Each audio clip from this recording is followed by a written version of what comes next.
장명, 계명에 대해서 오늘 알아볼까 합니다. 삶이 너무 팍팍하고 일이 잘 안 풀리다 보면 장명, 계명을 하는 경우가 많은데요. 장명, 계명이 무당은 굿, 치성, 부적 이렇게 하지요.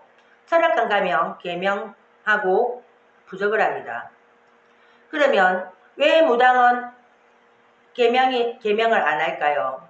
그 신줄이 강하고 공부한 도줄의 조상이 강하지가 않기 때문에 구치성, 부적으로 가고, 사주쟁이, 철학쟁이는 부적, 계명을 하는데 부적 아무나 쓰지 않습니다. 철학간판을 하고 사주를 보지만 그 사람의 몸주가 도출 조상이 와있고 신이 와있는 철학관일 때는 신의 글로서 부적을 써줄 수 있습니다. 써줄 수 있는 철학관이 있고 써도 효과가 없는 철학관이 있습니다. 그거 잘 아시기 바랍니다. 그리고 철학관은 일단 글로서 풀다 보니까 아무나 다 계명을 합니다. 계명, 장명을 하는데 여기서 우리가 계명, 장명의 원리를 알아야 됩니다. 옛날에 조선시대, 고려시대 이때는 양방가의 여인네도 이름으로 불리어지는 것보다 지아비의 그늘에 살았습니다. 그래서 남자 이름이 가장 중요했습니다. 출사를 해서 불려주는 무슨 장군, 무슨 대가 이런 식으로 그 이름이 중요했지요. 그래서 그 당시에는 한글이 없고 또 하다 보니까 한자로 푸는 이름, 오행으로 푸는 이름, 수리로 푸는 이름이 중요시가 되었고, 지금 현대에서는 거의 한문을 쓰지를 않습니다. 거의 한글 아닙니까? 그지요?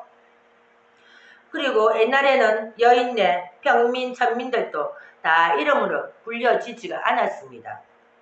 그런데 현대에 들어와서는 한문을 안 쓰다 보니까 한자, 수리, 오행이 중요한 게 아니라 소리의 음파가 가장 중요합니다. 소리의 음파가. 소리마다, 음파마다 각자의 주파수가 있습니다. 우리가 무전기나 라디오나 이 주파수가 있듯이 소리에는 이 주파수의 기온이 있습니다. 그래서 이름은 한글 이름, 현 세대에는 한글 이름이 중요합니다. 저는 한자 이름도 짓고 수리 오행도 짓고 음파로서도 짓습니다.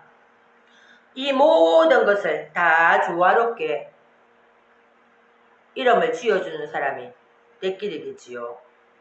그러면 철학관 사주쟁이들이 부적 쓰는 사주쟁이가 있을 것이고 또 이름 짓는 사주쟁이가 있는데 그 사주쟁이들이 가장 중요한 것을 얘기를 안 합니다.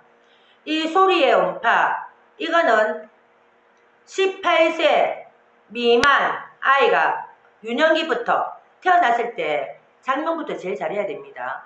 장명하는 그래 잘못해서 시기를 놓쳤다면 국민학교 들어가기 전에 중학교 들어가기 전에 고등학교 들어가기 전에 계명을 해서 그 아이 이름을 계속 불러줘야 됩니다.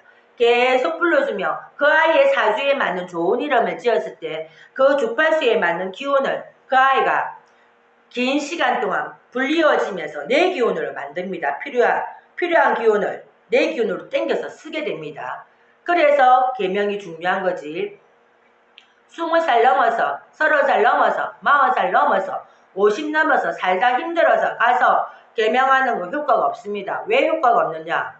우리가 성인 되기 전에는 이름으로 많이 부르지만 출세가 빠른 아이 같은 경우는 24살부터 직책이 생깁니다. 그리고 또 공부를 많이 안 해서 일찍 사회생활 한 아이 같은 경우도 사회생활을 하면서 직책이 정해지며 김대리, 박대리, 이과장, 박이사, 상무, 김사장, 유회장 뭐 이런 식으로 직책으로 무슨 의원으로 할 때는 내 이름의 기운을 쓰지를 못하는 거지요.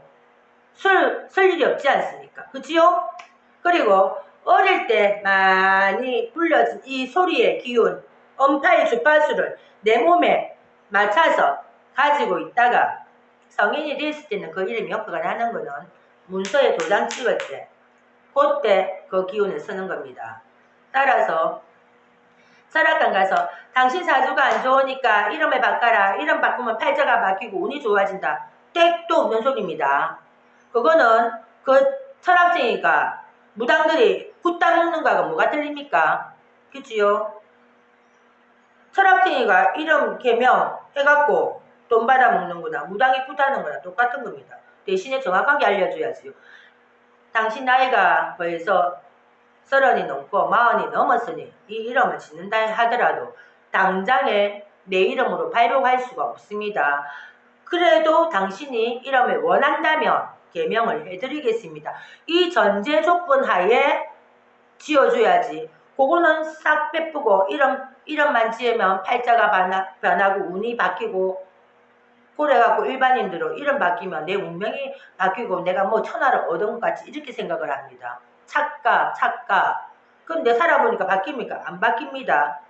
따라서 일반인들이 반드시 알아야 될 것은 계명, 장명은 어리면 어릴수록 좋고 그 불러지는 이름으로 불러지는 그 기간이 최대한 길었을 때 그 소리에 응팔을 내 그럼 될 수가 있고 나한테 부족한 기운의 이름을 장명을 받아서 써야 되는 겁니다. 물론 뭐 또 평생 팔자가 더러워서 30대 40대도 방구석에 처박혀서 백수로 지내갖고 부모가 야 임마 나중에 열받으면 이름도 안 부르겠지요. 야 임마 이렇게 하겠지요. 그지요?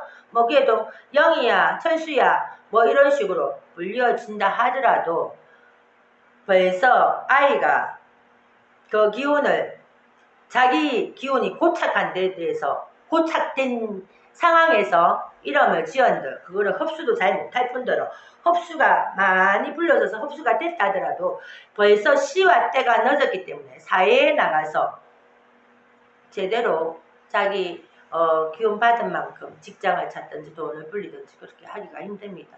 따라서 일반인들이 알아야 될 거는 장명, 계명은 처음에 잘 짓는 게 중요하고 잘 짓지 못했다면 최대한 초년운 전에 국민학교 들어가기 전, 중학교 들어가기 전, 고등학교 들어가기 전에 빨리 잘 지어서 계속 불러줘야 되는 겁니다. 그래서 뭐 하늘의 동아줄이라도 잡는 심정으로 운명이 바뀐다. 로또 바라는 거하고 뭐가 틀립니까? 그래서 계명 늦은 나이에는 그렇게 효과를 못 본다. 이 말씀을 제가 알려드리고 싶었습니다. 아시겠습니까? 지금까지 대구 상격동 상가사였습니다. 감사합니다.